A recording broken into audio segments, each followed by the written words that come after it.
No mundo em que vivemos, temos notado que atualmente está muito quente.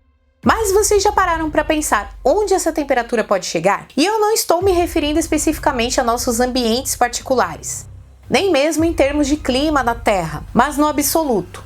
Será que existe um limite para a temperatura? Um momento em que não é possível superar no universo?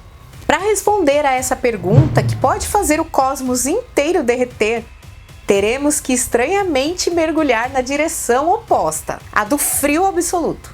Mas, antes disso, preciso falar das grandes velocidades do muito pequeno e do que a temperatura mede. Você vai ver, é um pouco estranho e ao mesmo tempo fascinante.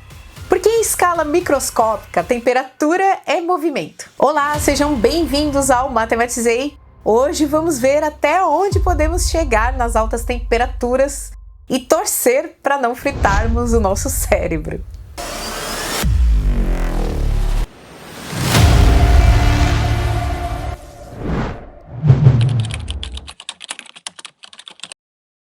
Calculamos que no ar, a 27 graus, as moléculas de oxigênio se movem a uma velocidade média de cerca de 1.800 km por hora.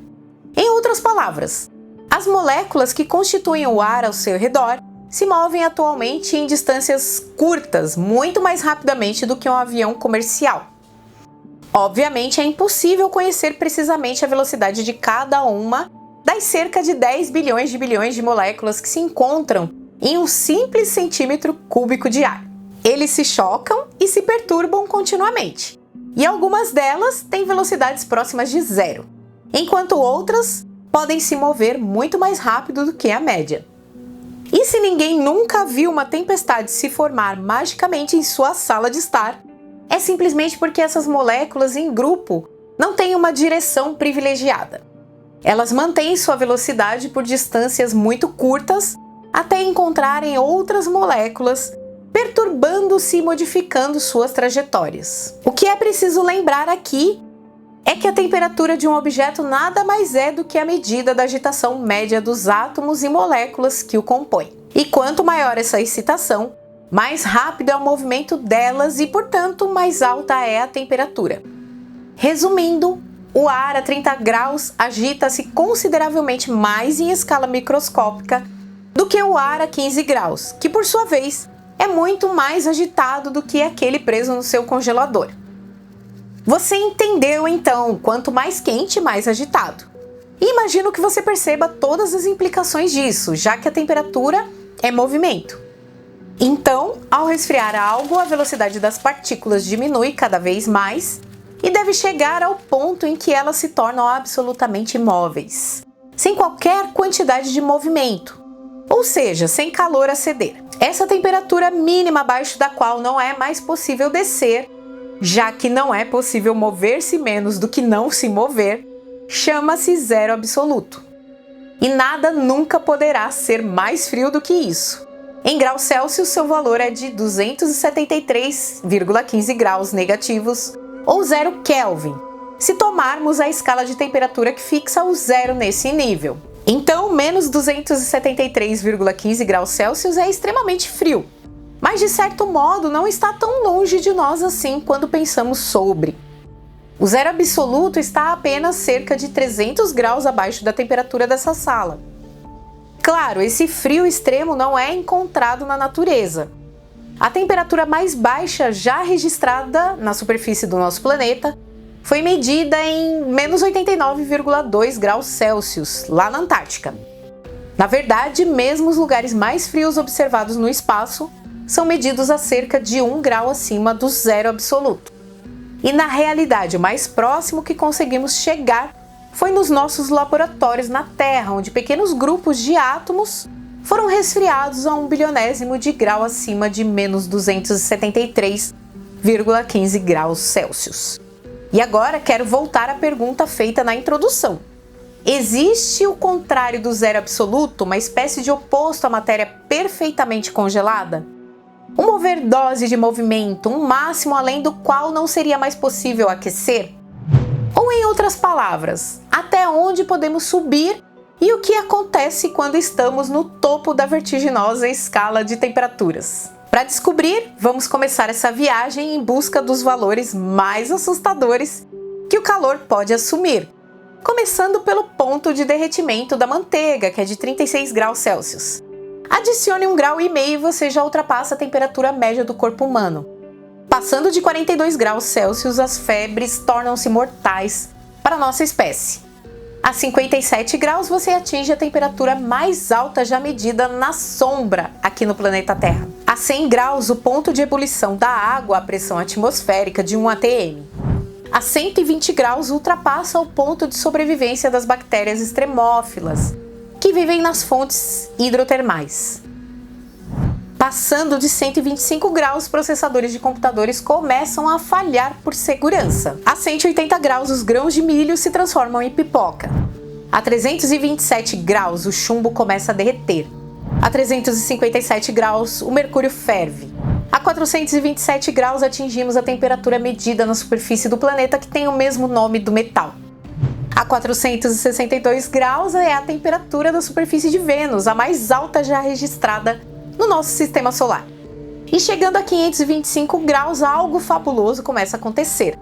Alcançamos o ponto de Draper e agora é possível literalmente ver o calor. A partir daqui podemos saber que uma placa de metal está aquecida a várias centenas de graus simplesmente olhando para ela. Porque quase todos os materiais, sejam líquidos ou sólidos, começam a emitir luz visível por radiação acima de 525 graus. Abaixo dessa temperatura, toda a matéria já emitia luz, mas no espectro infravermelho, imperceptível para nossos olhos. E uma vez ultrapassado o ponto de Draper, a matéria aquecida, independentemente de sua natureza, vai continuamente ganhando em luminosidade, tornando-se cada vez mais brilhante, passando do vermelho incandescente ao branco quente, até começar a puxar para o azul. A 962 graus, a prata se torna líquida. A 1200 graus, atingimos a temperatura das lavas dos vulcões em erupção, como os do Havaí. A 1400 graus, a temperatura máxima de uma vela. A 1538 graus é a vez do ferro derreter. Mais 1300 graus e ele começa a ferver. Nessa temperatura, o carbono puro ainda está em estado sólido.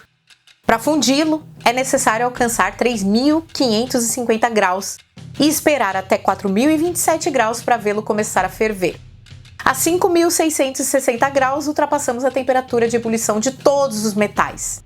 Nenhum elemento em estado líquido subsiste além disso. É quase a temperatura da superfície do Sol, a fotosfera, que é ligeiramente mais fria do que o centro da Terra, estimado em cerca de 6.000 graus. A 6.600 graus, ultrapassamos a temperatura da superfície da estrela polar. A 9.500 graus, a de Sirius, a estrela mais brilhante do céu. A 24.000 graus, a temperatura estimada do núcleo de Júpiter. A 37.000 graus, a superfície de Eta Carinae, uma estrela gigante prestes a explodir em uma supernova. E a partir daqui, para continuar nossa ascensão e encontrar algo ainda mais quente do que o núcleo dos planetas ou a superfície das estrelas, teremos que mergulhar nas entranhas dos infernos, onde ocorrem alguns dos fenômenos mais quentes do universo. Começando pelo coração do nosso Sol, onde há uma fornalha em que a matéria é aquecida a cerca de 15 milhões de graus, o que é ao mesmo tempo gigantesco e relativamente modesto em comparação aos 200 milhões atingidos no centro das gigantes vermelhas, que lidam com a fusão do hélio, e especialmente aos cerca de 2,5 bilhões de graus atingidos no centro das estrelas supergigantes, nos últimos dias de suas vidas, antes que elas explodam em supernovas, liberando no espaço em algumas horas tanta energia quanto a do nosso Sol durante toda a sua vida. Na explosão dessas gigantes, forma-se no lugar do núcleo da estrela desaparecida uma pequena estrela de nêutrons, cuja temperatura interior é da ordem de 120 bilhões de graus. Essas cinzas estelares, estrelas de nêutrons, são frequentemente consideradas a matéria com a temperatura mais alta que se pode encontrar em um objeto massivo e coerente no nosso universo atualmente. Mas é possível encontrar pelo menos momentaneamente algo ainda mais quente? Medimos ao nível dos quasares, que são buracos negros supermassivos, contendo às vezes bilhões de vezes a massa do nosso Sol. matéria acelerada e aquecida até atingir cerca de 10 trilhões de graus, uma temperatura tão alta que ultrapassa a de Hagedorn, que é de 1,7 trilhão de graus. Este é o limite além do qual você pode esquecer a matéria como a conhecemos. Por mais quente que fosse, todas as temperaturas que mencionamos anteriormente mantinham as partículas atômicas, como os nêutrons ou os prótons, intactas. Mas acima de 1,7 trilhão de graus, a energia envolvida é tão alta que prótons e nêutrons, a matéria chamada hadrônica, incapaz de resistir a tanta agitação, se decompõe em elementos menores, tomando a forma de uma sopa fervente de plasma de quarks e gluons. Assim, a temperatura de Hagedorn pode ser considerada o ponto de ebulição dos constituintes da matéria comum. E você pode estar se perguntando como podemos verificar isso além de manipular equações no papel? Excelente pergunta e obrigada por perguntar! Na verdade, essa matéria foi observada em experimentos realizados por humanos aqui na Terra. O acelerador de partículas, o LHC, conseguiu, ao impulsionar núcleos atômicos em alta velocidade uns contra os outros, aquecer a matéria até 5,5 trilhões de graus. Entretanto, essas temperaturas só são mantidas brevemente e, sobretudo, envolvem apenas um número ridiculamente pequeno de partículas. Para encontrar matéria ainda mais quente em quantidades muito maiores, a única solução seria voltar no tempo, ao primeiro instante do universo. Acreditamos que nesse tempo distante, há mais de 13,7 bilhões de anos, a temperatura do universo foi momentaneamente de 1.000 trilhões de trilhões de trilhões de graus, antes que a dilatação do espaço e sua expansão o resfriasse. Mas o mais impressionante de tudo isso é que a física teórica nos diz que essa temperatura ligeiramente intimidante não é com certeza a mais alta que o universo já conheceu. Existe um momento na sua história em que ele tinha uma temperatura tão monstruosa que representa uma espécie de limite intransponível, o oposto fervente do zero absoluto. Essa temperatura, chamada de Planck, tem o valor alucinante de 141.700 trilhões de graus. Ao chegar a esse nível, você pode esquecer as palavras, porque até mesmo os superlativos se evaporam.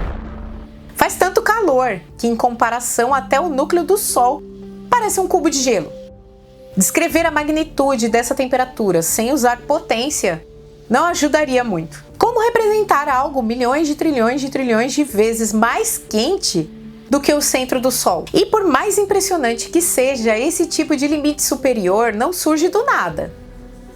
O valor da temperatura de Planck vem diretamente das constantes fundamentais do universo que conhecemos. Ela se impõe a nós quando tentamos no papel concentrar cada vez mais energia em um volume de espaço ridiculamente pequeno. Chega um momento em que não é mais possível aumentar a agitação das partículas indefinidamente. E o reino da estranheza e do desconcertante começa. A massa das partículas tende ao infinito.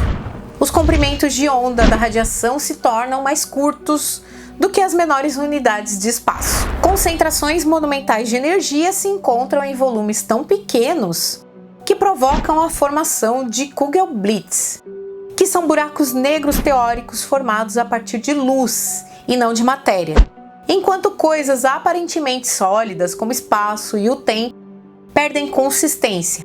E estes são apenas alguns exemplos das inúmeras esquisitices e problemas que surgem para os físicos no nível da temperatura de Planck, cujo valor é mais um limite teórico do que fisicamente intransponível. Essa é a temperatura mais alta possível de descrever com nosso conhecimento atual. Em outras palavras, além dela, a única coisa que você pode ver ainda aquecer são os neurônios dos físicos lidando com leis que se desintegram e derretem. E até agora não sabemos absolutamente o que acontece além desse ponto, porque ao ultrapassá-lo, as ferramentas físicas extremamente eficazes que temos para descrever o comportamento da matéria em pequenas e grandes escalas, ou seja, a mecânica quântica e a relatividade geral, perdem o sentido. E até que encontremos, talvez um dia, uma teoria unificada, essa temperatura continuará sendo a mais alta do universo, teoricamente acessível. Mas quem sabe do outro lado desse véu ardente que obscurece nossa visão dos tempos mais remotos, pode haver temperaturas ainda mais elevadas. E o mais incrível disso tudo é que uma pergunta aparentemente simples, como quão quente pode ser, é capaz de levar a física teórica aos seus limites e nos levar tão longe quanto podemos retroceder no tempo, até a proximidade do Big Bang. E por fim, nos perguntar: como o universo pode ter começado? Uma pergunta que teremos que deixar de lado, porque depois de nos queimarmos severamente com as condições infernais do universo primordial, acho que é hora de voltar ao frescor relativo dessa sala, para compartilhar uma ideia que eu particularmente adoro. Quando recuamos ao início do universo, no momento em que essas temperaturas de fim de mundo reinavam, as partículas fundamentais que agora nos constituem já estavam presentes em outras formas, momentaneamente mergulhadas nessa fornalha estonteante. E acho que podemos deixar nossos neurônios esfriarem com essa ideia. Se você chegou até aqui, se inscreva no canal, deixa o like, é super importante para o algoritmo impulsionar nossos vídeos, tá? Me diz aí se vocês já conheciam a temperatura de Planck e se vocês querem que falemos mais sobre a era de Planck. Considere se tornar membro do nosso canal. Já temos um curso completo de física básica patrocinado pela nossa parceira Render Cursos, que deixou lá completinho, disponibilizou pra gente, tá bom? Dá uma olhadinha nos planos e considere apoiar nosso canal, assim você ajuda a gente diretamente, tá bom? Gente, era isso que eu tinha pra falar, um beijo no coração de vocês e até quarta-feira. Vou beber uma água aqui, uma aguinha.